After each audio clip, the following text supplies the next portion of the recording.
Listen to me closely.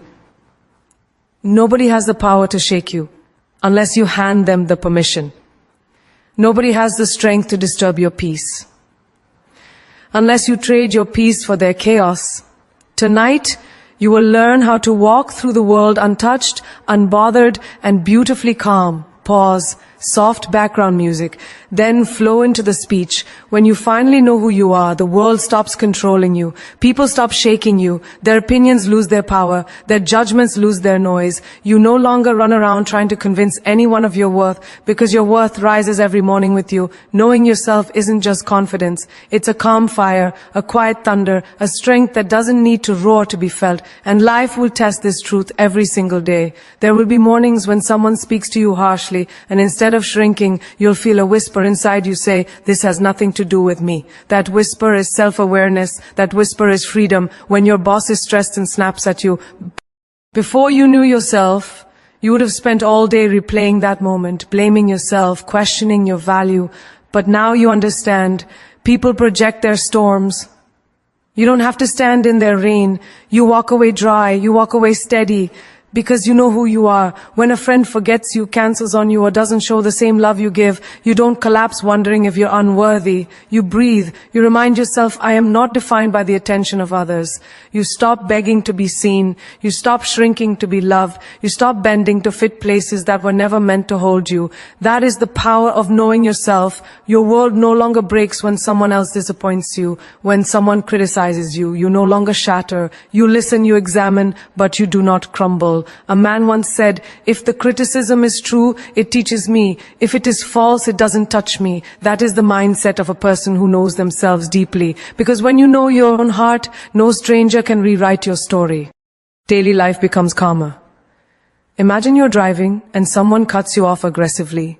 Before, you would have chased the anger, replayed the moment, cursed the driver in your mind. Now you say, I refuse to give a stranger the power to ruin my day. You let them go because you know your peace is too precious to trade for a moment of rage. When your family pressures you, telling you what career to choose, how to live, whom to love, once their words would have planted doubt in you. But when you know who you are, you can stand like a mountain in front of opinion. You can say, I hear you, but I choose me. And you say it without guilt. You say it without trembling, because your voice finally matters to you. Knowing yourself transforms relationships. When someone tries to manipulate you with guilt, you see through it. You no longer fall for emotional traps. You no longer dance to someone else's insecurity. You recognize this guilt doesn't belong to me. And you hand it back with grace. You refuse to carry burdens that were never yours. Think of a time someone tried to embarrass you publicly, maybe in school, maybe at work, maybe even in front of family. Before, your chest would tighten, your spirit would shrink, and you'd spend days replaying the humiliation. But when you know yourself, you feel something new inside you, a stillness, a quiet that says, their attempt to diminish me cannot touch what they did not create. You rise even while sitting, you glow even in silence, and the person trying to hurt you ends up confused by your calm. That is self-mastery. Knowing yourself also makes you powerful in love. When someone tries to play games, give mixed signals, or treat you casually, you don't chase, you don't beg, you don't bargain. Because you know exactly what kind of love you deserve. You know the value you bring. You know the heart you carry. So instead of forcing someone to recognize your worth, you simply walk away and let absence teach them what presence did. That is the strength of self-awareness, life's frustrations. Stop owning you. Imagine standing in a long line at a store. Someone pushes past you rudely. Before, anger would rise in you like a wildfire. But now, you breathe and think, their urgency is not my emergency. You protect your calm like a treasure chest. You guard your peace like a crown. And every time you choose not to react, you grow stronger, wiser, taller inside yourself.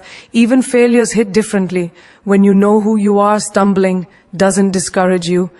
You don't say, I failed, so I'm worthless. You say, I failed, so I learned. You take mistakes as messages. You take setbacks as stepping stones. You no longer question your identity. Every time life tests you, you understand that challenges shape you, not define you. You become more disciplined, more intentional. You start saying no without explaining. You stop tolerating disrespect. You stop letting people drain you. You stop apologizing for needing space. You stop attaching your happiness to anyone's approval. And the world feels your shift. People start treating you differently. Not because they changed, but because you did. Someone might ask, why don't you get angry anymore? Why doesn't anything bother you? And you'll smile, not with arrogance, but with the calm of someone who finally made peace with themselves. Because when you know who you are, the noise around you becomes exactly that. Noise, not truth, not identity, not destiny. You become untouchable, not because life gets easier, but because even when it gets clearer, the chaos around you might continue, but inside you, there is a throne of unshakable peace, and nobody can sit there but you. Responding with wisdom instead of heat is one of the greatest arts a human being can master. Anyone can react, anyone can explode, anyone can let anger lead their tongue, but only the strong, only the deeply aware, only the self-controlled can pause, breathe, and choose a response that elevates rather than destroys. Wisdom is like water, anger is like fire. One burns everything in its path, the other cools, softens, and brings clarity where chaos once lived. There will be days when someone speaks to you with disrespect, and your first instinct is to snap back. Your heart beats fast, your pride rises, your voice wants to defend itself. But in that moment, wisdom whispers, not every provocation needs your fire. That whisper is not weakness, it is maturity. Real power is never in the loudest voice, it is in the calmest mind. You learn that responding with heat only drags you into the mud with those who live in chaos. But responding with wisdom pulls you above the situation, unbothered and undefeated. Picture this. You're at work and a coworker blames you for something you didn't do. Your body heats, your jaw tightens, and you feel the rage boiling. Before, you would have fired back instantly, defending yourself passionately, sometimes even saying things you later regret. But now you breathe, steady and slow. You answer with clarity, not aggression. Let's look at the facts, you say calmly. And suddenly, the entire room sees who truly holds control. Not the angry one, not the loud one, but you, the calm one. Wisdom exposes truth without raising its voice. Or imagine a family member tries to provoke you during a gathering, throwing subtle insults, hoping to trigger a reaction. They expect you to explode, to break, to shout, but you choose a different path. You smile slightly and say, I won't give my peace away today. You refuse to let someone else's frustration become your behavior. And the moment you choose that calm, you win a battle. Many people spend their whole lives losing. You learn that the person who angers you the fastest controls you the most. And you decide that no one will control you again. Responding with wisdom also shows up in relationships. When your partner says something hurtful out of stress or insecurity, the heat inside you wants to attack back, but wisdom sees deeper. Their words come from their wound. You speak softly. You choose understanding over ego. You say, talk to me. What's really going on? And suddenly the storm settles, not because you were weak, but because you were wise enough to see the root instead of reacting to the branches. Wisdom makes you unstoppable in arguments. Heat leads to shouting matches where nobody hears anything. Wisdom leads to solutions. Instead of yelling, you don't understand me, you say, help me understand your point and let me share mine. Suddenly the energy shifts. The tension dissolves. Because wisdom invites cooperation, while heat invites conflict. And when you become the person who brings peace into the room, people listen to you differently, they respect you differently, they follow you differently, even in small daily moments. Wisdom transforms everything. You're standing in a long line, someone pushes in front of you, your ego screams, say something, but you choose not to create unnecessary chaos over something that steals minutes but costs you hours of peace. You say to yourself, this moment is too small for my anger, and you realize something life-changing. Most things people get angry about are not worth the energy they steal. Social media is another battlefield. Someone leaves a hateful comment or tries to provoke you online. Wisdom says, their comment reflects their pain, not my value. And instead of clapping back, instead of feeding the negativity, you simply ignore it, block it, or respond with grace. You choose not to wrestle with shadows. You choose light. And that choice protects your mental health more than you realize. Responding with wisdom also helps you handle your own emotions. There are days when you're stressed, tired, overwhelmed, and someone asks you a simple question. Heat wants to lash out, but when you choose wisdom, you say, give me a moment, I need to breathe. You learn how to regulate your emotions instead of letting your emotions rule you. You stop letting temporary feelings create permanent damage. Think about arguments from your past, words said in anger, doors slammed, relationships broken because heat took over. Words spoken in anger often become regrets spoken in tears. But wisdom teaches you something radical. If you pause for 10 seconds, you can save yourself from 10 years of damage. That pause becomes your superpower. That breath becomes your protection. That silence becomes your strength. Responding with wisdom doesn't mean staying silent. Always. It means choosing intentional speech. It means saying what needs to be said, but in a way that doesn't harm your soul. You learn that the sharpest minds don't use the sharpest words. They use the most thoughtful ones. You learn to ask yourself, will this reaction help me or hurt me? And that question alone is enough to redirect you from anger to clarity. Even with strangers, wisdom changes your world. Imagine someone gets furious at you in public. A cashier, a customer, someone at the gas station. Before, you would mirror their energy instantly.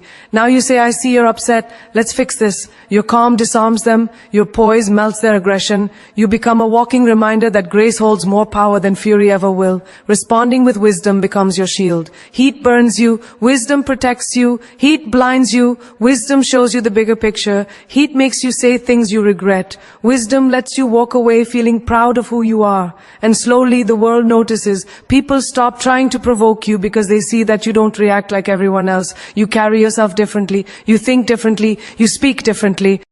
You choose differently. Your energy becomes a fortress. And in that fortress, anger cannot enter and foolishness cannot survive. When you respond with wisdom instead of heat, you don't just rise above others. You rise above your former self. There is a quiet strength in understanding that not every emotion you feel belongs to you. Every day, people carry storms inside them. Storms of insecurity, fear, regret, anger, disappointment. And when they don't know how to handle their own storms, they throw pieces of it at the people around them. A harsh tone here, a rude comment there, a cold attitude, a sarcastic reply, a silent treatment, an unnecessary outburst. None of these are truly about you. But if you're not careful, you begin to absorb their pain as if it were your own. And that is how you lose yourself in battles that were never meant for you. Imagine someone wakes up already frustrated from something that happened the night before. They come into the kitchen, slam the cupboard, speak to you harshly, barely look at you. Before, you would take it personally. You would think, what did I do? Why are they treating me this way? And for the rest of the day, you would carry their storm inside your chest, but the truth is, they were drowning long before they spoke to you. Their pain was spilling, and you just happened to be nearby. When you learn not to absorb pain that isn't yours, you stop letting other people's storms soak your spirit. Think of the stranger in traffic who honks aggressively, drives recklessly, yells out of the window. You could absorb it and let anger fill your heart, but for what? You don't know what battle they're fighting. Maybe they're late for something important. Maybe they just lost someone. Maybe they're carrying years of frustration and it explodes in the smallest moments. Their aggression has nothing to do with your worth, your dignity, your identity. When you learn not to absorb their pain, you let them drive away with their storm while you continue in your sunlight. Friendships can also become heavy when you absorb what was never yours. Picture a friend who constantly vents, constantly unloads, constantly brings negativity into the conversation. You want to help them. You want to support them. But slowly you start feeling drained, anxious, exhausted. Not because of your own life, but because you've been allowing their emotional weight to sit on your heart. You must understand this deeply. Supporting someone is not the same as carrying their pain. You can stand beside a person without letting their emotional chaos settle inside you. You can listen without absorbing. You can empathize without drowning. You can love without losing yourself. Family is another place where emotional absorption becomes dangerous. A parent disappointed with their own life may constantly criticize you, not because you're doing wrong, but because they never healed from their own past. A sibling may become jealous or cold, not because of something you did, but because they're fighting silent battles you cannot see. If you absorb their tone, their comments, their negativity, you'll start building insecurities based on their broken pieces. But when you understand that their pain isn't your identity, you rise above the projection. You see the wound, not the attack. Work environments can also drain you when you hold on to energy that was never yours. Your boss is stressed, so they speak harshly. Your coworker is insecure, so they gossip. Someone else is overwhelmed, so they act distant or unfriendly. If you absorb each of these behaviors, your mind becomes a battlefield of emotions that were never meant to be yours. Instead, you learn to say internally, this isn't about me. I can acknowledge their pain without carrying it. That is how emotional maturity protects your soul. Even in relationships, the danger of absorbing someone else's pain is real. If your partner has unresolved wounds, childhood trauma, past heartbreak, fear of abandonment, they might react from those wounds without realizing it. They might pull away suddenly, shut down emotionally, or get angry at small things. Before, you might have thought, what's wrong with me? Why am I not enough? But the truth is, you were never the cause. They are fighting ghosts from their past. Their pain predates your presence. When you refuse to absorb pain that isn't yours, you stop blaming yourself for battles you didn't start. Social encounters can also influence your emotions. You walk into a store and the cashier seems annoyed. You leave thinking you did something wrong, when in fact you were simply in the path of someone having a difficult day. You message someone and their reply is short or uninterested, and you start overthinking, not realizing they might be distracted, tired, or overwhelmed. Not everything is about you. Not every reaction is directed at you. Not every cold moment is a reflection of your worth. There's a moment in everyone's life when they finally realize, I cannot keep holding emotional weight that isn't mine. I cannot keep turning other people's pain into my self-doubt. I cannot keep absorbing storms I did not create. That realization becomes a shield. You become emotionally lighter, mentally stronger, spiritually calmer. You start letting people own their feelings instead of letting their feelings own you. And the beautiful thing is this: when you stop absorbing pain that doesn't belong to you, you begin to recognize your own emotions clearly. You can finally distinguish between your sadness and someone else's sadness, your anxiety and someone else's projection, your truth and someone else's wound. You learn emotional clarity. You learn boundaries without bitterness. You learn compassion without self-sacrifice. Not absorbing others' pain doesn't make you cold. It makes you clear. It makes you balanced. It makes you wise enough to love people without losing the love you owe yourself. And every time you choose to let someone's pain stay with them instead of pulling it into your soul, you reclaim your peace inch by inch. Protecting your emotional door means understanding that not everyone deserves access to your inner world, your peace, your heart, or your mind. Just like you wouldn't allow a stranger to walk into your home without knocking, you must learn not to allow just anyone to walk into your emotions without permission.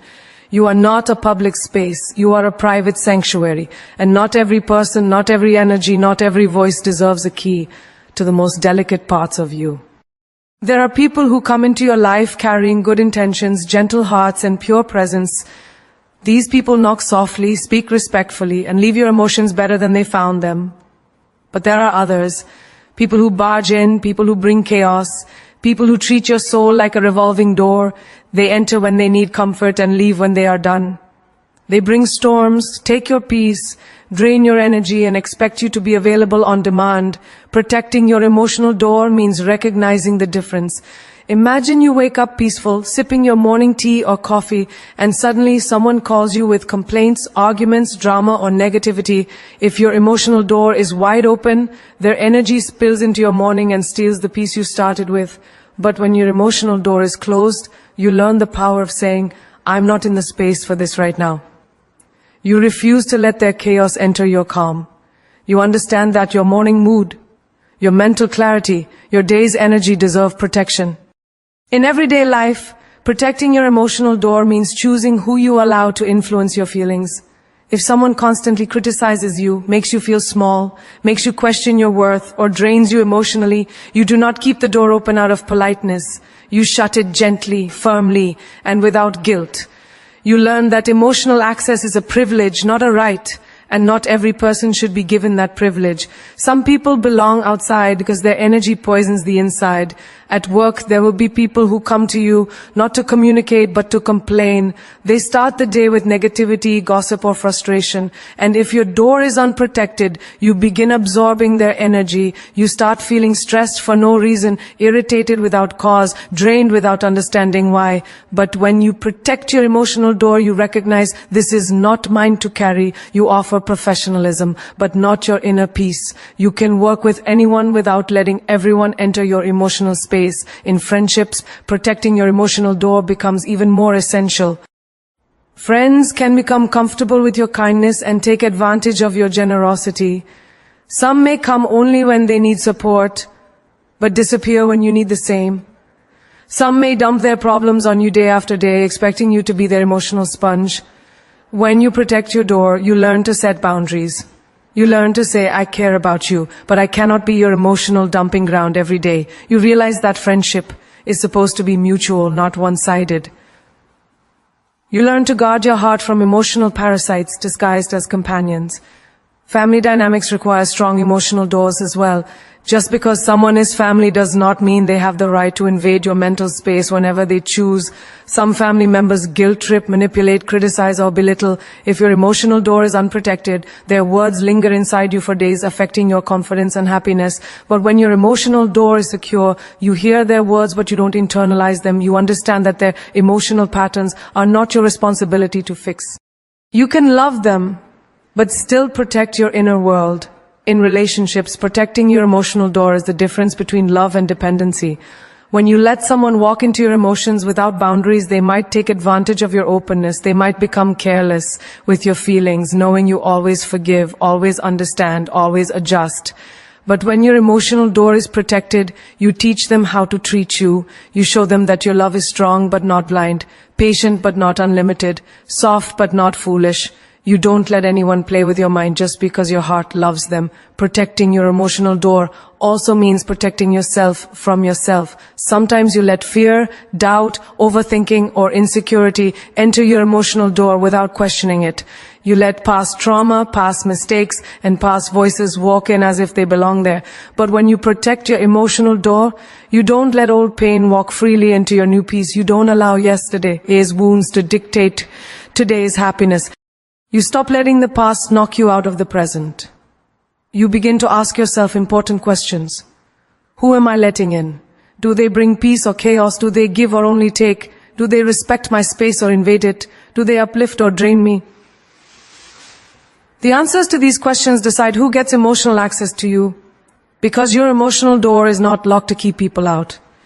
It's locked to keep your peace in. Even in small moments, protecting your emotional door matters.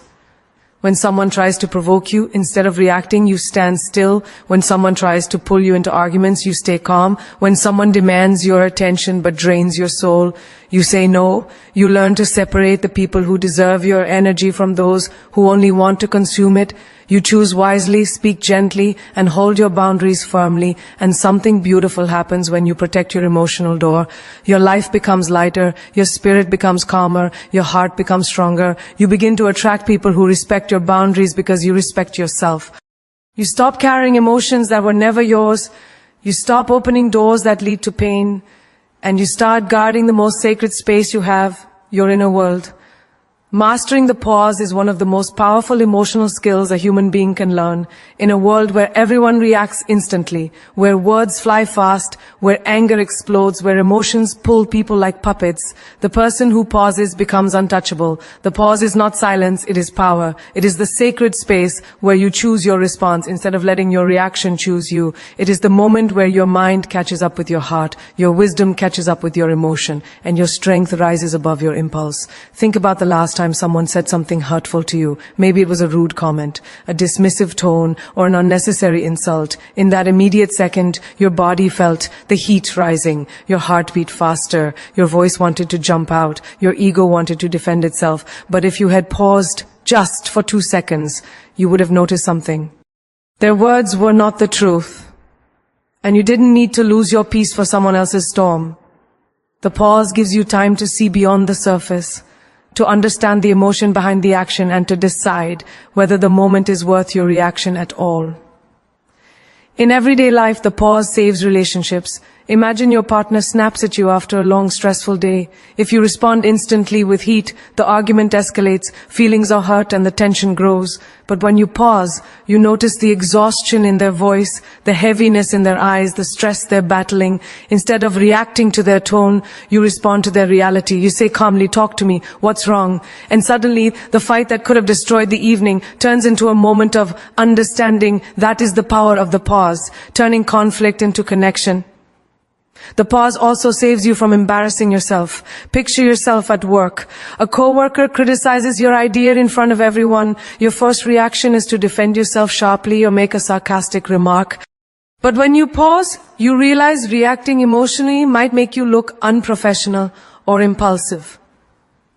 So instead you breathe and respond with clarity. "I hear your point. Let's explore both approaches." You instantly appear composed, confident, and mature. People respect you not because you shouted the loudest, but because you stayed the calmest. The pause becomes your silent authority. In moments of stress, the pause keeps you grounded. You're rushing, overwhelmed, and something small goes wrong. The coffee spills, the traffic delays you, the email doesn't send. Your instinct is to panic or get frustrated. But if you pause, even for a breath, you create enough space in your mind to say, "This is inconvenient, not life-ending." That tiny moment of clarity prevents a small irritation from becoming a ruined day. The pause is the difference between emotional chaos and emotional intelligence. When someone disrespects you, the pause protects your dignity. A disrespectful comment often tries to drag you into a lower version of yourself, but if you respond immediately, your emotions overpower your logic. The pause allows you to choose grace over pettiness, wisdom over rage. You may decide to walk away, you may decide to address it calmly, or you may decide it's not worth a response at all. But whatever you choose it from strength, not from heat. That is the beauty of mastering the pause. You stay in control of your character instead of letting someone else pull the strings. The pause also helps you see the truth behind people's actions. When someone behaves badly, you might think, "Why are they treating me this way?" But when you pause, you see their pain, their insecurity, their fear. You understand their behavior as a reflection of them, not you. The pause helps separate your identity from someone else's reaction. You step out of emotional confusion and into emotional clarity. Even in arguments with friends, the pause is a lifesaver. When you're hurt, it's easy to say something sharp, something impulsive, something you don't truly mean. But once those words are spoken, they can't be taken back. The pause gives you time to choose words that express truth without causing unnecessary damage. It makes your communication deeper, wiser, and more intentional. In moments of temptation, when you want to send the angry message, make a rash decision, confront someone out of frustration, the pause becomes your guardian. It stops you from acting based on temporary feelings that could lead to permanent consequences. It gives you a window to ask, "Will I regret this later? Is this the best version of me? What outcome do I actually want?" Most of the time, the moment you pause, you realize the impulse you felt doesn't align with the person you want to become. Mastering the pause also teaches you patience with yourself. When you fail, when you make mistakes, when life doesn't go as planned, the pause helps you avoid spiraling into self-blame. Instead of reacting with frustration toward yourself, you pause and say, "I am learning, I am growing, I will try again." The pause becomes a breath of grace you give yourself